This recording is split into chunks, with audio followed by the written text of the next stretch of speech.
busy. Looks a lot better than the old one, that's Yeah, for this certain. is the old one. These are the old pieces that we took out of the boat. Now, the new one is in slightly better condition, as you can see.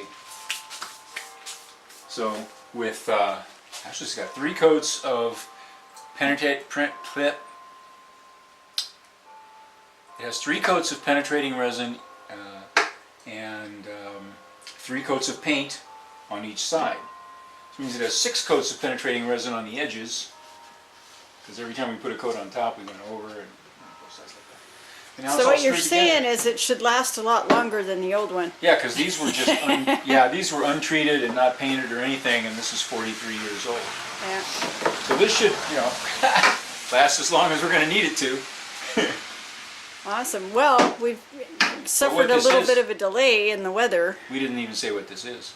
What this is a little shelf that goes under the lazarette in the far aft locker in the center of the cockpit, all the way back in the back.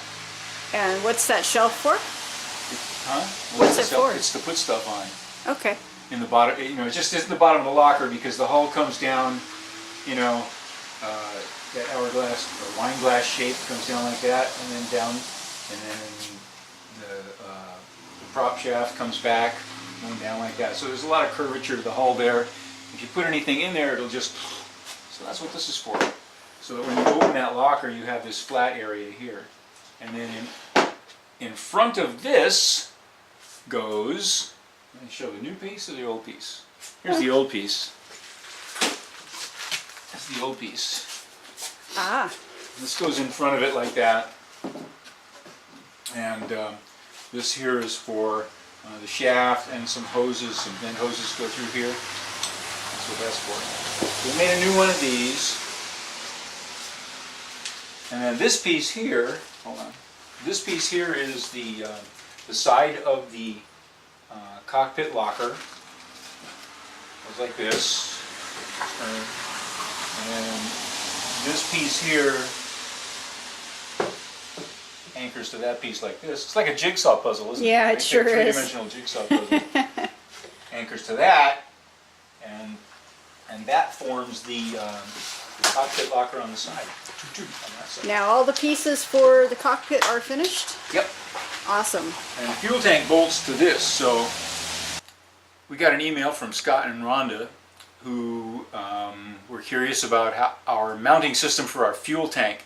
So I'll show you how we're doing that in here. Walk this way. Walk this way. Walk this way. That is one of the best movies of all time, Young It certainly Frankenstein. is. Young Frankenstein. I actually one and- got to use a line out of Young Frankenstein with a dog on the table at the vet clinic, and nobody got it. Nobody got it? I was so which line? disappointed. Which line? Abby Normal. Oh, yeah, of course. The Abby Normal line. Yeah. Anyway. All right, so we came in to demonstrate how we mount the fuel tank for Scott and Rhonda, right? Okay, so this is our fuel tank. It's a 13-gallon Moeller tank, a rectangular tank. We got it from West Marine, and I can't really read the model number off of here, but it's in the catalog. So anyway, we got it, like I said, at West Marine. So this is the new cockpit locker panel. And that was while we were in Shulshul, wasn't it? What? The fuel tank? When I put the fuel tank Yeah. in? Yeah. Yeah. Put the fuel tank in the same time we had the engine out. The engine out and redid all of that. Yeah. So this is our new remanufactured bulkhead. You see it looks a lot nicer than the other one. But, Tom and I were in a hurry. We yanked those out, took them over to Andy's shop, cut them out exactly the same. We didn't need to cut these out. They're from a previous owner. I have no idea what they're for. They don't need to be there. We could have just made it straight. But we didn't think before we did it. So Yeah, like you said, you pulled them out and got them down there, and yeah, we were in a hurry. We wanted to get as much done as possible while Tom was here, and we screwed up that little bit. But it's not How long a have you problem at all. own that boat, Chuck? Now? 25 years? 26 years. 26 years, and 26 we're years still as a- finding I'm stuff. Still finding stuff. The previous That owner. Rick and even the guy before him did, because I know Rick wouldn't have done some of this stuff. Okay, so this is the way that the fuel tank mounts. it sits on this bulkhead like this. You see that good enough? Mm-hmm. Okay. And you have a decent ledge on there for that to sit on. Yep, this Plenty cleat. enough. Yep. It also stiffens the bulkhead. And that's on the original bulkhead anyway. They weren't using it like this, but it's there, so you use it. And it's secured with these steel straps. These straps are basically just hose clamps. They're big hose clamps. And they go like this through these holes that we've drilled. It goes this way. This way, through these holes that we've drilled here. And we got these, this is from an old battery box we cut up just to kind of pad it where the straps are. One strap there, and then there's 4 of these pieces that go under the straps on each corner so that the straps won't cut the tank. And then there's 2 of them. One there and one there. And that is it. That's how it works. Just like that.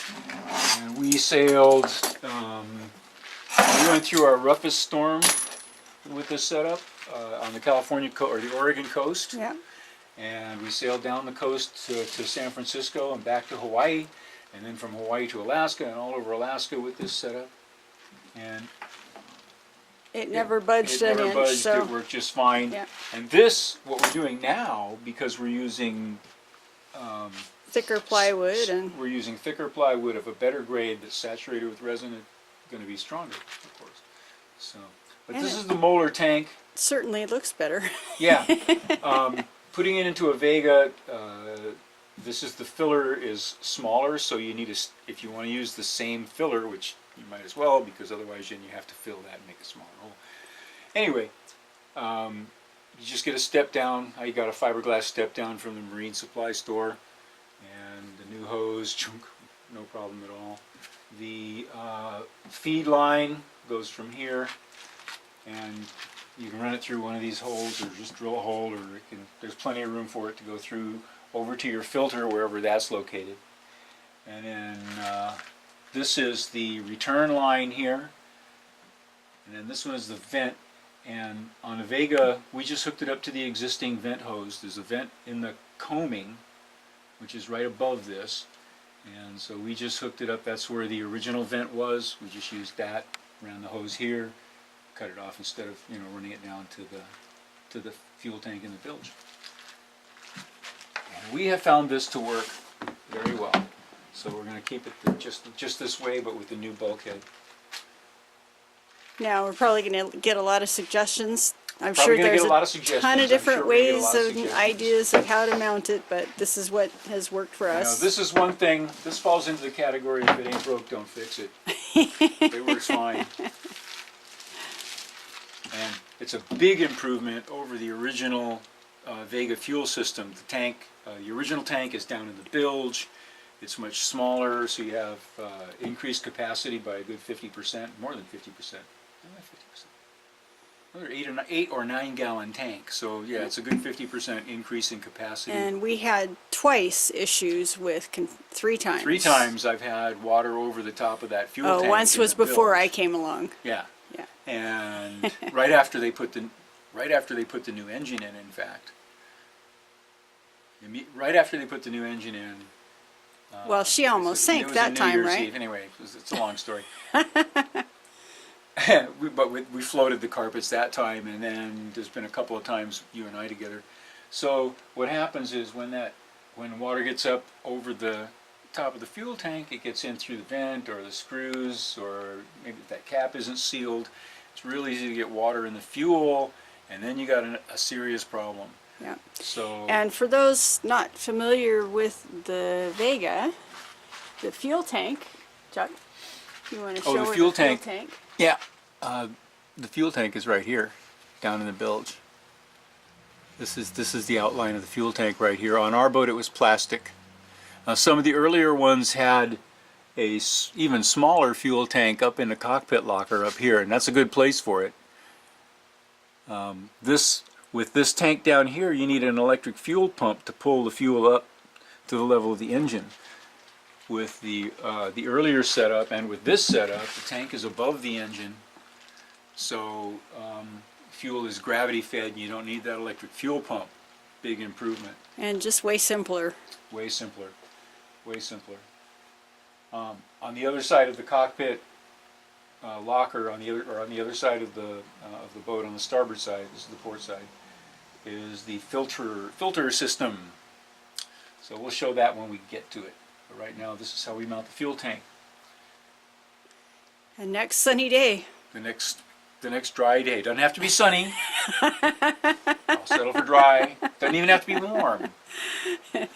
Just need dry. Just not pouring down rain. So, because I'm going to have all the stuff open on the boat. All the cockpit lockers have to be open, and the cockpit sole has to be off. So if it's raining, it's going to get water out of it. I got the first coat of paint in the cabin. Yes, it looks nice. One more coat on there to cover, and it'll be great.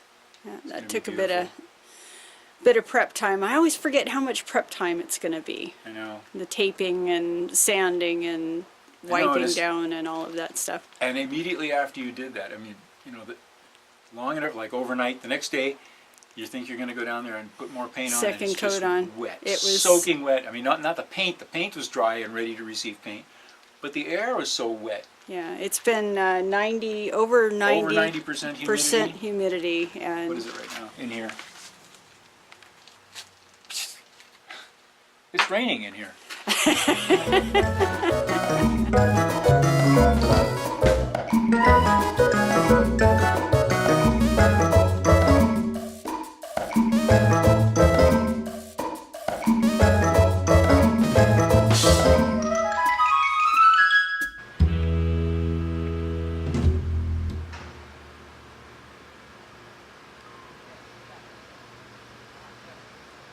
See, it is 9:15.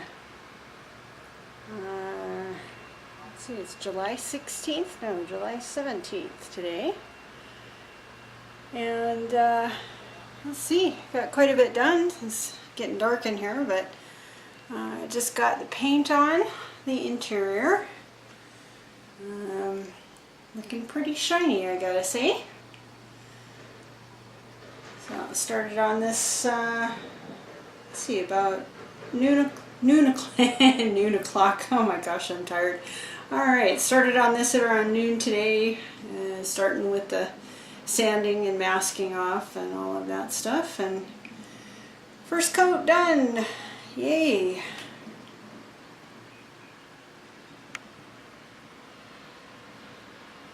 Time to go home.